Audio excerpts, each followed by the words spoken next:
Oke.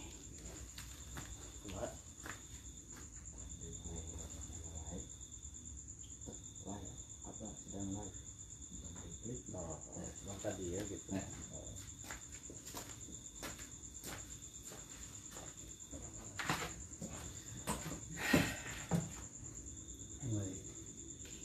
Nges, mulai. Gampang sih, tinggal diedit mungkin. Mau bisa edit live. Oh live. Live. Ya apa-apa. Ini agak jauh mikrofonnya. Jadi Iya. harus agak keras. Kita pakai 12 volt.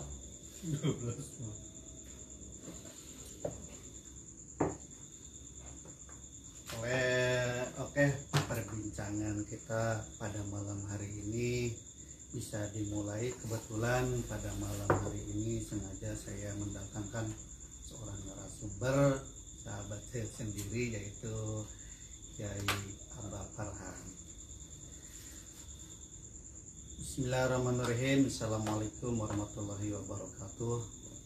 Semoga kita semua, wabil khusus umat Islam yang ada di Indonesia, selalu mendapatkan keberkahan, keberkahan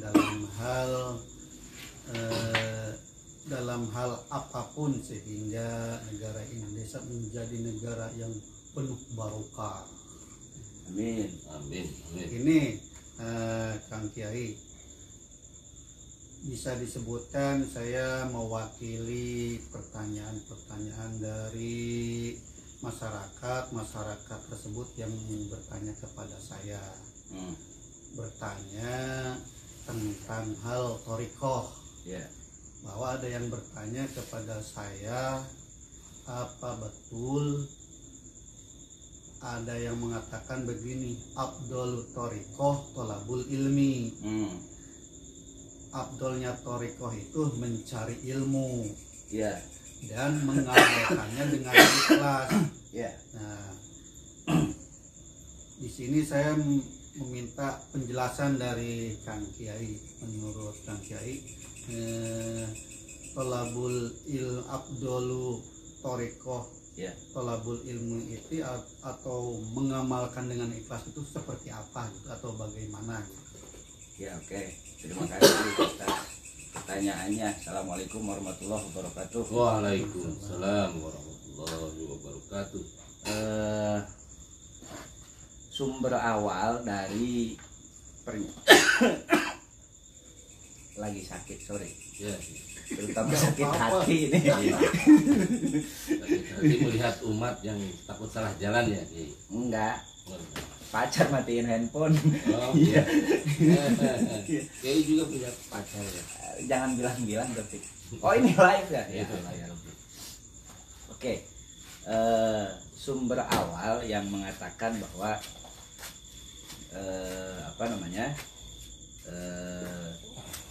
sebaik-baik thariqah itu adalah thalabul ilmi, dan mengamalkan hasil thalabul ilmi itu dengan ikhlas, kan begitu ya? Iya, begitu. Nah, kalimatnya kan begini, afdhalut turuqi ilallah huwa thalabul ilmi wal amalu bihi bil ikhlasi. Kalimatnya begitu.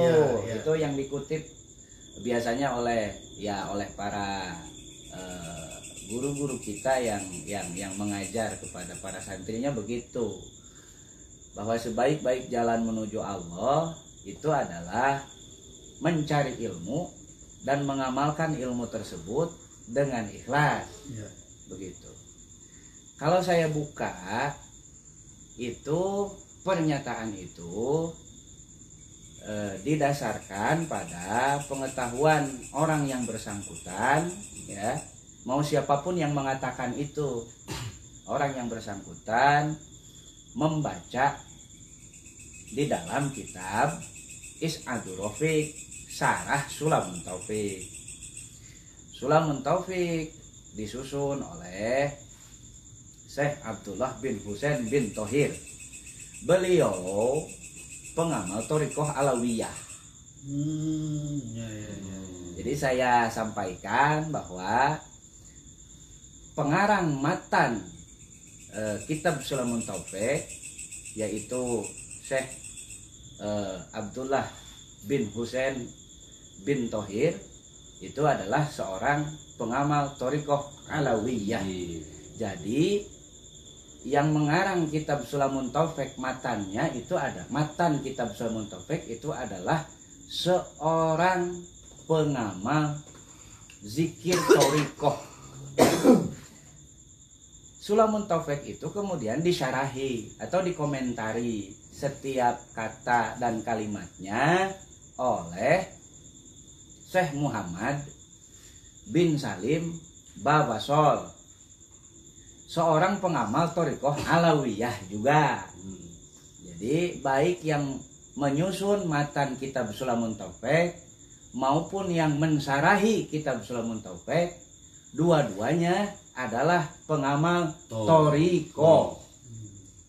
Nah, kita ketahui bahwa Thariqah Alawiyah ini banyak dianut atau diamalkan ya, zikir Thariqah Alawiyah ini oleh para beliau yang memiliki sanad nasab atau darah kepada Kanjeng Rasulullah Shallallahu Alaihi Wasallam.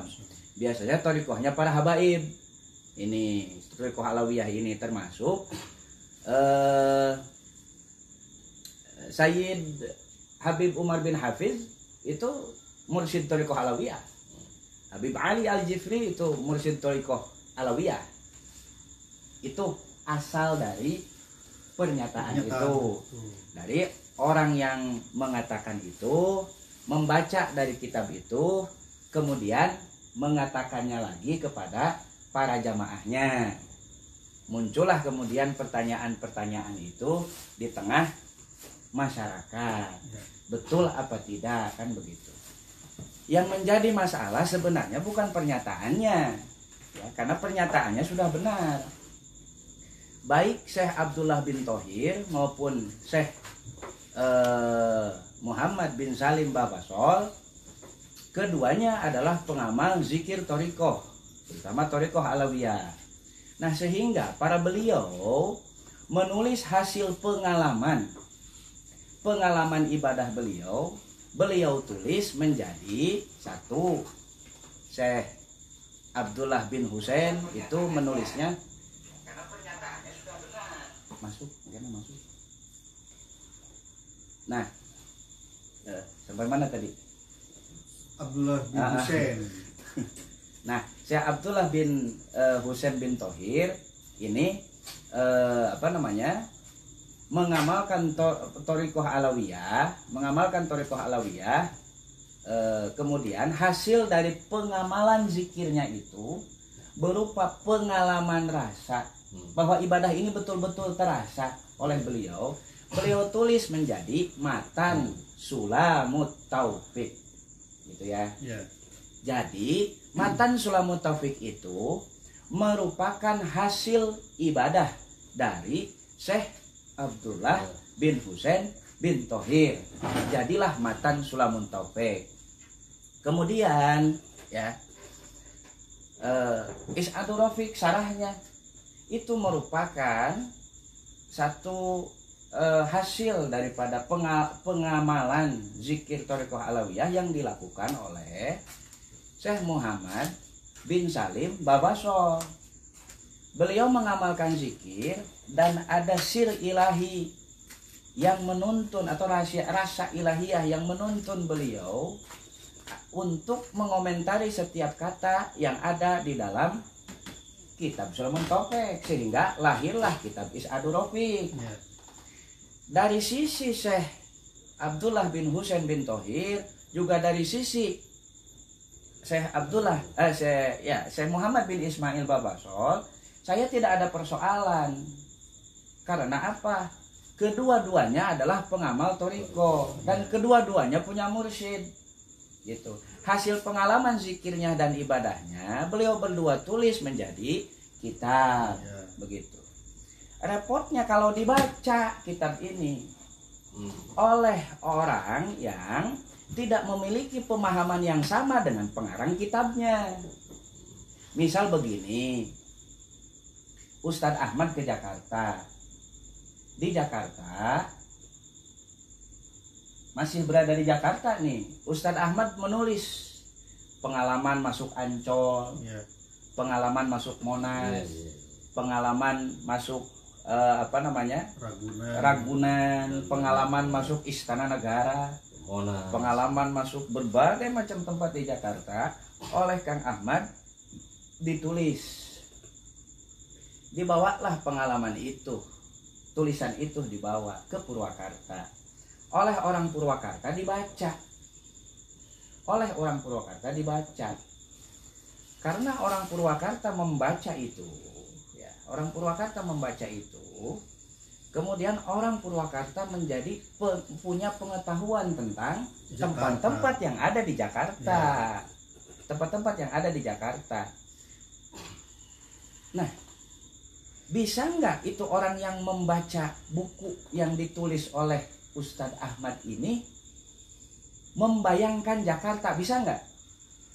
Tidak bisa, karena Jakarta belum ada dalam ingatannya. Belum mencapai ke sana. Iya, belum pernah ke Jakarta, maka tidak bisa menggambarkan Jakarta. Tidak pernah terbayang Jakarta itu, karena belum pernah mengalami masuk Jakarta. Inilah yang terjadi antara para ulama terdahulu, ya, para ulama terdahulu yang beliau sangat-sangat apik sekali dalam menyusun pelajaran untuk umat. Para beliau tulis itu tidak ada yang hoax, ya, tidak ada yang berita bohong. Alami. Sudah teralami langsung bahwa ibadah itu adalah untuk memunculkan sifat baik, bahwa ibadah itu untuk menghilangkan sifat prasangka, bahwa ibadah itu adalah untuk istilahnya apa, memunculkan sifat ilahiyah, ya, memunculkan seluruh sifat yang ada di dalam Asmaul Husna ini agar terasa oleh jiwa yang melakukan ibadah itu, ya. Kemudian ditulis menjadi tulisan, Ya. sehingga tersebarlah menjadi kitab-kitab untuk umat, Ya. gitu ya. Nah, maksudnya para ulama menulis itu, bukan kitabnya untuk dibaca dan dihatamkan setiap bulan misalkan, atau dihatamkan setiap tahun misalkan, atau untuk sekedar didakwahkan kembali, diceritakan kembali ke orang, bukan seperti itu. Untuk diamalkan untuk diri sendiri. Nah, pertanyaannya bagaimana mengamalkan kalimat yang tadi? Ya. Kan begitu ya. Ketika Syekh Abdullah bin Husain bin Thohir dan Syekh Muhammad bin Ismail Babasol mengatakan bahwa afdhalut turuqi ilallahi huwa thalabul ilmi wal amalu bihi bil ikhlasi, bahwa sebaik-baik jalan menuju Allah atau sebaik-baik thariqah itu adalah mencari ilmu, ya, dan mengamalkan ilmu itu dengan ikhlas. Pertanyaan saya satu, apakah Syekh Abdullah bin Husain bin Thohir dan Syekh Muhammad bin Salim Babasol mengatakan bahwa thalabul ilmi di sana adalah mendengarkan ceramah di majelis? Tidak mengatakan begitu, hanya mengatakan thalabul ilmi, mencari ilmu, mencari pengetahuan. Tidak mengatakan bahwa harus di majelis, tidak mengatakan harus di pesantren, tidak mengatakan spesifik di satu tempat. Nah, itu lahir dari pengalaman beliau mencari pengetahuan. Apa yang dimaksud pengetahuan di sana? Pertanyaannya kan begitu. Bukan pengetahuan katanya, bukan pengetahuan katanya, bukan pengetahuan katanya. Bukan departemen percenahan, oh kata anu ini harus begini, kata anu ini harus begini, kata anu ini harus begini. Pertanyaannya, kamu sudah begitu apa belum? Kan begitu ya? Nah, sehingga ya, pernyataan ini harus dipahami sebagai, coba lihat,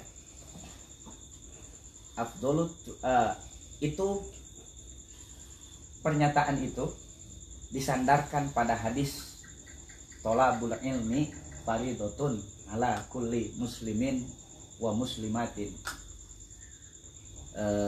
mencari ilmu itu fardu untuk muslim laki-laki dan muslim perempuan, kan begitu ya. Nah, jadi ada dasar hukumnya. Ulama yang menceritakan tentang tolabul ilmi itu ada dasar hukumnya, yaitu hadis tadi. Pertanyaannya ilmu apa? Karena ulama mengatakan bahwa mengamalkannya harus ikhlas. Ikhlas itu sifat siapa? Ikhlas itu sifat Allah.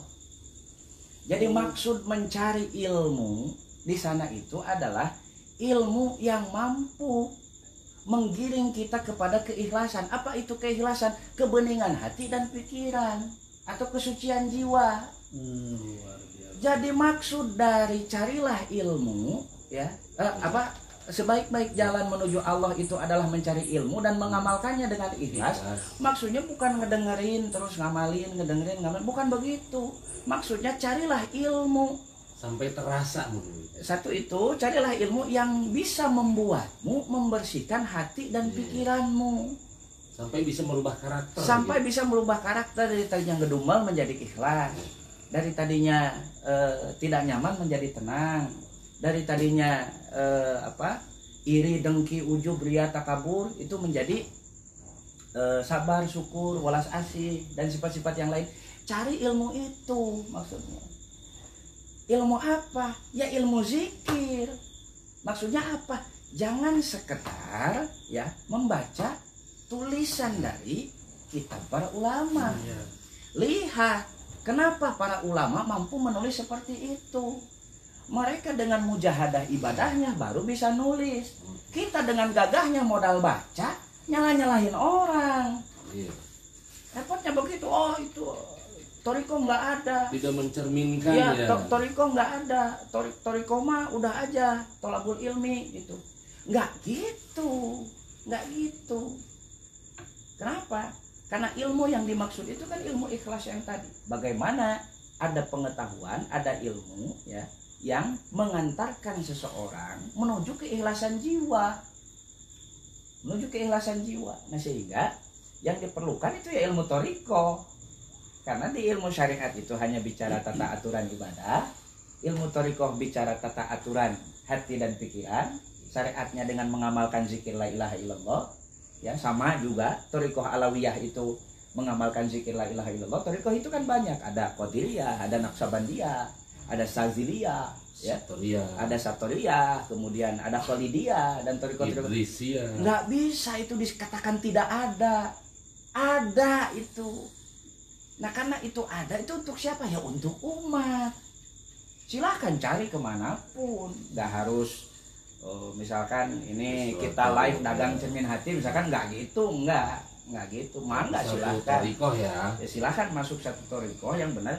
Jangan pernah mengatakan bahwa hanya mendengar pengetahuan saja itu disebut thariqah gitu. Karena thariqah yang sebenarnya itu adalah jalan pikiran menuju hati, dan itu hanya bisa ditentukan dan diarahkan melalui zikir yang ditalkinkan oleh guru mursyid yang bersilsilah kepada Kanjeng Rasulullah Shallallahu Alaihi Wasallam. Gitu pertanyaan itu. Jadi maksudnya itu mendorong orang supaya mencari ilmu tentang ikhlas, bukan artinya bahwa cukup kemudian mendengarkan. Karena ginilah, kalau kita datang ke pesantren, tanda kita diterima sebagai murid kan ada. Kata guru teh misalkan, oh iya silakan kamu belajar di saya, kita jadi murid di pesantren. Kita datang ke kiai di majelis, Pak Kiai boleh saya ngaji di sini? Oh iya boleh, itu tanda kita diterima sebagai murid. Nah tanda kita menjadi murid seorang guru mursyid itu juga ada tandanya. Kita dikasih ijazah zikir la ilaha illallah dari guru yang bersilsilah kepada Kanjeng Rasulullah Shallallahu Alaihi Wasallam. Bukan sekedar la ilaha illallah yang di ini bahasanya bisa menjadi panjang ya, karena ya apa namanya ya, kalau mau disempitkan bahasanya boleh, mau juga kita perpanjang tidak jadi soal, karena kan malam ini kan masih panjang. Nah itu maksudnya thalabul ilmi itu begitu. Ada yang menarik dari penjelasan dari Kiai Abad Yang menarik itu menurut hemat saya yang pertama tentang tolabul ilmi dan tentang torikoh. Ini torikoh dan tolabul ilmi ini bahasa yang terpisah apa bahasa yang menyatu, atau begini menurut menariknya menurut pandangan saya, tolabul ilmi itu apa, buahnya apa, dan hasil dari tolabul ilmi itu apa yang terasa bagi si tolabul ilmi tersebut gitu. Saya rada pajelit ya nanyanya. Ya, biasa dan, bahasa cengkong ya. Iya. Dan torikoh itu apa? Hasil dari torikoh itu apa? Dan torikoh sendiri bagi si pengamalnya itu apa gitu? Dampaknya. Kalau tolabul ilmi dampaknya seperti ini, kalau torikoh dampaknya seperti ini gitu. Oke. Bisa dimengerti nggak pertanyaan dari saya? Lumayan nggak ngerti maksudnya. Ya, tolabul ilmi apa, tujuan tolabul ilmi itu apa, dan buah dari tolabul ilmi ini apa, torikoh apa, terus buah dari mengamalkan torikoh itu apa gitu. Ya, maksud bisa diperjelas oleh Bang Daya? Saya memperjelas ya. Iya. Maksudnya yang dimaksud dengan torikoh itu apa? Mungkin begini. Ketika si pengamal torikoh, apakah ada proses namanya bukan proses ya, ada semacam ritual lain ketika bertorikoh itu. Contoh misalkan yang bertorikoh itu harus misalkan ada ijazah seperti itu, ataupun setelah diijazah itu sehingga terasa mungkin yang dimaksud torikoh itu apa, mungkin seperti itu. Siap. Dan yang kedua itu ketika tolabul ilmi, apakah yang si pelaku tolabul ilmi itu sama seperti yang bertorikoh, ada semacam ritual diijazah kan begitu, atau dengan begini aja, kita mah datang aja lah, yang penting tolabul ilmi kan begitu, sudah bertorikoh itu kan begitu. Cenderung bahasa di luar itu saya khawatir begitu. Kan begitu. Makanya saya jelasin seperti ini. Saya khawatir, saya ada kekhawatiran bahwa dengan cukup dengan cukup menghadiri majelis-majelis ilmu, kemudian orang merasa sudah bertorikoh dan sudah menjalankan suatu torikoh. Padahal tanda orang masuk torikoh itu adalah menerima ijazah zikir dari guru mursyid, itu baru dikatakan orang tersebut bertorikoh. Nah, adapun tolabul ilmi, ya, mencari pengetahuan, dalam torikoh pun ada tolabul ilmi. Jangan dikira di dalam torikoh tidak ada tolabul ilmi. Makanya ini yang dikatakan oleh Syekh Abdullah bin Husain bin Rohin dan yang dikatakan oleh Syekh Muhammad bin Salim Babasol itu betul. Hanya repot kalau jadi salah paham. Dalam torikoh itu ada tolabul ilmi, bukan tolabul ilmi adalah torikoh. Dalam torikoh ada tolabul ilmi. Oke, kita buktikan ya. Tolabul ilmi faridotun. Oke, sampai situ dulu ya. Mencari ilmu itu adalah wajib. Garis bawahi kata tolabul ilmi. Di kata ilmunya ada alif lam. Rasulullah tidak bilang tolabu ilmin, tapi Rasulullah mengatakan tolabul ilmi. Alif lam di situ menandakan kekhususan, atau bahasa ahli pesantrennya itu alif lam ma'rifat. Alif lam ma'rifat menandakan ilmu yang khusus, karena masuknya ke kata ilmu, ya, al ilmu tolabul ilmi jadinya kan berarti menandakan ilmu yang khusus.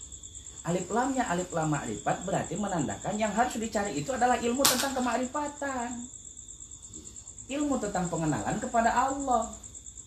Yang menjadi paridotun itu, yang menjadi wajib itu adalah ilmu yang mampu mengantarkan kita kepada sebuah kesadaran. Iya. Ilmu itu kan kesadaran. Sebuah kesadaran bahwa ini hati, rasa yang ada di dalam hati, ini adalah betul rasa ilahi. Nah, ilmu apa kalau bukan ilmu toriko? Karena tidak ada ilmu lain untuk mengantarkan kesadaran orang kepada sifat ilahiyah. Itu tidak ada ilmu lain selain ilmu toriko. Nah, sekarang tolabul ilmi, misalkan orang jadi tahu tentang ilmu beda dengan paham tentang ilmu. Kalau tolabul ilmi pengetahuannya memenuhi pikiran, kalau itu toriko memenuhi apa tuh? Saya misalkan begini, saya ingin mencari pengetahuan tentang kopi. Saya bisa nanya ke orang yang sudah merasakan kopi. Kang Daya, bagaimana rasanya kopi? Oh, ada pahit, ada manis. Oh, ada pahit, ada manis, udah kayak hidup, ada sedih, ada bahagia. Bahagia. Kan begitu paling ya. Kayak kita ya. Iya.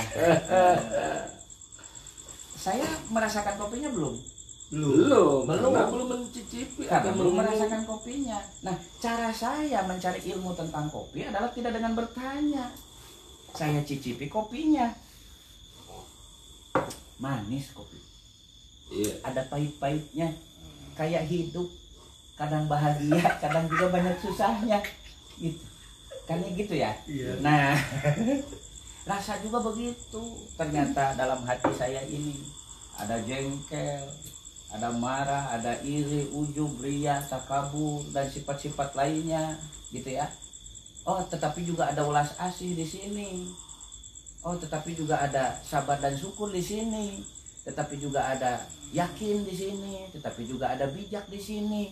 Tetapi juga ada berbagai macam rasa positif yang lainnya. Karena Abah sering mengenal berbagai macam jenis kopi, maka Abah bisa menentukan adalah ini white coffee, ini kapal api, ini good day, ini Indo Cafe. Kan begitu ya?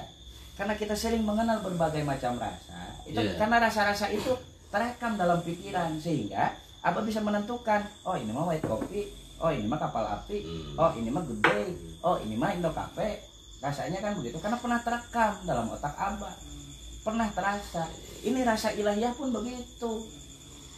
Ini otak ya, dengan alat zikrullah. Zikrullah itu alat Ya. untuk mengantarkan pikiran dari wilayah kehidupan.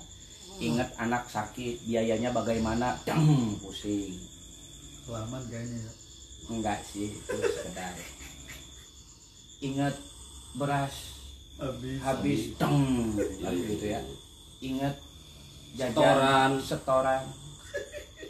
Ingat bekal Nah, ini pikiran ya tidak boleh merasakan rasa-rasa itu. Ya. Walaupun terasa maksudnya. Itu disebut pengetahuan kehidupan. Iya. Nah, atau ilmu kehidupan, pengetahuan tentang kehidupan. Nah, ini pikiran disuruh merasakan, ya disuruh tahu apa yang ada di dalam hati sehingga punya pengetahuan tentang ilahiyah. Jadi ada pengetahuan dari sisi material, yaitu pengetahuan tentang kehidupan. Juga kalau kiai atau ajengan, itu pengetahuan dari hasil membaca, itu materi. Belum ilahi, belum. Ya. Belum mencapai materi. Ya, orang yang tolabul ilmi di majelis, di pesantren, mendengar kiainya ngomong, ya, itu pengetahuan materi. Karena belum terasa oleh si santrinya. Pengetahuan. Jadi hanya pengetahuan materi saja. Belum pengetahuan tentang rasa. Nah, ibadah ini adalah mendorong manusia agar memiliki pengetahuan tentang rasa hatinya. Ada jengkel, jangan diikutin. Tahu kan? Tahu ini jengkel itu sifat jelek, jangan diikutin. Ada marah, tahu marah sifat jelek, jangan diikutin. Ada di sini ada iri, ujub, ria, takabur, tahu itu sifat jelek, jangan diikutin. Ada welas, asih, sabar, syukur dan sebagainya, baru pikiran itu akrab merasakan rasa yang ada di dalam hati, seperti lidah Abah yang akrab dengan white coffee. Lupa nggak terhadap white coffee? Tidak. Nah, ketika otak ini asik dengan rasa ilahiyah, maka kalau ganti kopi apa nggak mau. Ini kalau otak disuruh mengingat hal selain ilahiyah juga efek dari zikrullah, efek dari zikir thariqah itu otak nggak mau merasakan.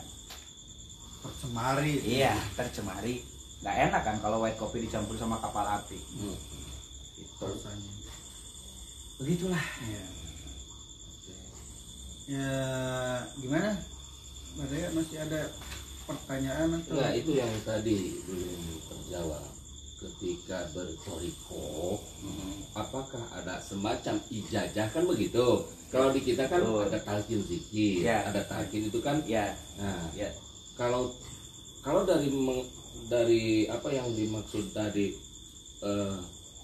tolabul ilmi dengan dan ikhlas kan begitu ya, itu Ya. sudah bertoriko. Nah itu bagaimana itu? Nggak Kan bisa dikatakan bertoriko. sebetulnya kan bertoriko itu harus ada ijazah kan begitu? Iya, karena tadi kan Abah sampaikan tanda orang masuk toriko itu ada talqin zikir. Nah, Berarti kalau tidak ada talqin ijazah zikir atau talqin zikir ya, atau baiat zikir, maka tidak bisa dikatakan sudah bertoriko. Nah, jadi itu sudah menjadi apa namanya, bertoriko ada ijazah dari guru mursyid itu sudah sah dikatakan Baru sah bertoriko. dikatakan bertoriko. Bertoriko. Adapun mendengar pengetahuan dari kitab, dari ajengan, dari kiai gitu ya, itu belum bisa dikatakan bertoriko. Ya, itu mah sekedar tahu informasi saja. Iya. Kan yang tahu informasi dengan yang mengalami beda. Iya, betul betul. Orang yang sudah pernah ke Jakarta, cerita tentang Jakarta detail nggak? Detail. Bedanya dengan yang belum dengan Iya, Jakarta. beda dengan orang yang sekedar membaca informasi tentang Jakarta. Ya. Nah ini bedanya, gitu. Bedanya antara tolabul ilmi yang bersifat umum dengan kekhususan ilmu thariqah. Saran saya, kalau belum punya pengetahuan tentang thariqah, jangan komentari thariqah. Iya. Takut ngawur ya. Ngawur dan mengomentari hal yang nggak dia tahu. Jadinya kan so tahu, kan malu. Kalau ada yang membuka dan yang tahu kan malu jadinya. Iya. Sudah sajalah. Kalau dagang bala-bala ya, dan bisanya bikin bala-bala, sudah saja bikin bala-bala dan dagangkan bala-bala. Jangan kemudian tukang bala-bala mengomentari hasil pekerjaan tukang bengkel. Repot nantinya. Gitu. Cukup untuk malam hari ini masih ada. pertanyaan saya. Silakan. Masih ada. Soalnya ini pembahasannya dari adat Thariqah Alawiyin kan. Ya. Thariqah Alawi yang membuat kitab dari Thariqah Alawiyah ya, Alawiyah. yang mengomentari atau Mensarahi atau juga. matangnya itu juga Dari dari Thariqah Thariqah Alawiyah. Alawiyah. Iya. Nah, pertanyaannya, amaliyah Thariqah Alawiyah dengan Thariqah yang lain seperti TKN lah yang sudah Merakyat. merakyat lah, sudah umum ya, itu berbeda tidak, Kiai? Begitu pertanyaan. Masing-masing thariqah memiliki cara pengamalannya sendiri-sendiri. Jangankan berbeda thariqah, satu thariqah pun itu tergantung pada kebijaksanaan guru dalam mengasuh. Gitu. Hanya kalau boleh saya sharing wawasan lah ya. Saya dulu pengamal ratib, Ya, ratib Hadan, atau ratib Atos, ratib Bu Bakar Sakron, ya, dan ratib-ratib yang lain saya pernah baca. Bahkan ada satu pengalaman yang kalau saya buka di sini bisa jadi iya. laku lah gitu. Jeung piraweh eta mah urusanana ruhani heuh. Luar biasa lah waktu itu. Saya ada pengalaman khusus tentang ratib itu. Dan saya rasakan betul. Tetapi saat itu saya tidak memiliki talqin zikir Thariqah Alawiyah. Betul. Sama itu saya juga. Ya, nah sehingga ya seharusnya yang mengamalkan ratib itu ditalqin zikir dulu oleh mursyid Alawiyah. Nah, di TKN yang sejenis ratib itu hataman. Itu sejenis ratib. Hataman ya. Sehingga yang mengamalkan hataman harus juga mendapatkan talqin zikir Thariqah dari anak Sabandia, dari gurunya. Gitu. Jadi tidak bisa sembarangan, harus atas izin guru baru dikatakan bertoriko. Ada nggak guru torikohnya? Ini mursidnya ya. Iya, punya nggak guru torikohnya? Kalau tolabul ilmi dikatakan bertoriko, situ guru toriko bukan gitu. Masa guru toriko jelek-jelekin toriko? Akhirnya nyambung. Nggak ada guru toriko jelek-jelekin toriko. Gitu. Kalau betul tolabul ilmi itu adalah toriko.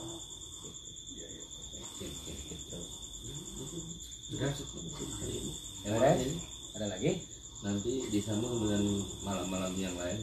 Ya, saudara-saudara sekalian, alhamdulillah saya aturkan terima kasih kepada Kiai Aba yang sudah memberikan paparannya dari sebuah pertanyaan-pertanyaan yang saya lontarkan, baik dari saya ataupun dari Mbah Daya. Semoga apa yang disampaikan oleh Kang Kiai Aba menjadi sebuah wawasan, menjadi sebuah pengetahuan untuk kita semua. Amin. Mana tolabul ilmi dan mana torikoh, dan semoga menjadi bermanfaat bagi kita semua. Saya di sini sebagai Dan tidak ada tujuan lain.